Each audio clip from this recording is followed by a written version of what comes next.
छत्तीसगढ़ विधानसभा का मानसून सत्र शुक्रवार को समाप्त हुआ है। इस दौरान सदन में कई मुद्दों को लेकर चर्चा हुई, वहीं कई महत्वपूर्ण विधेयक पारित किए गए।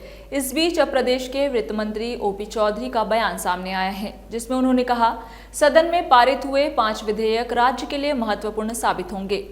SCR, state capital region, pension fund संबंधी विधेयक सहित अन्य है।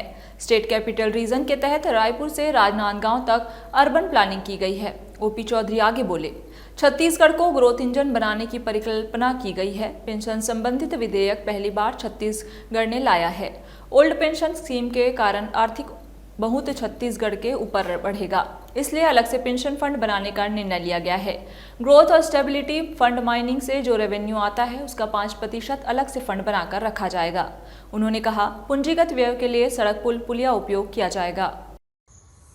कल मेरे विभागों से संबंधित 5 महत्वपूर्ण विधेयकों को विधानसभा में पारित किया गया, जिसमें SCR, स्टेट कैपिटल रीजन संबंधी विधेयक, पेंशन फंड संबंधी विधेयक, ग्रोथ एवं स्टेबिलिटी फंड संबंधी विधेयक सम्मिलित है। SCR, state capital region, Raipur से लेकर राजनांदगांव तक को एक विशेष अर्बन प्लानिंग करते हुए छत्तीसगढ़ के ग्रोथ इंजन बनाने की परिकल्पना की गई है। NCR, national capital region, Delhi के आसपास की प्लानिंग की तरह SCR को एक नए स्तर की प्लानिंग करके छत्तीसगढ़ के ग्रोथ इंजन के रूप में स्थापित करने वाला ये विधेयक है।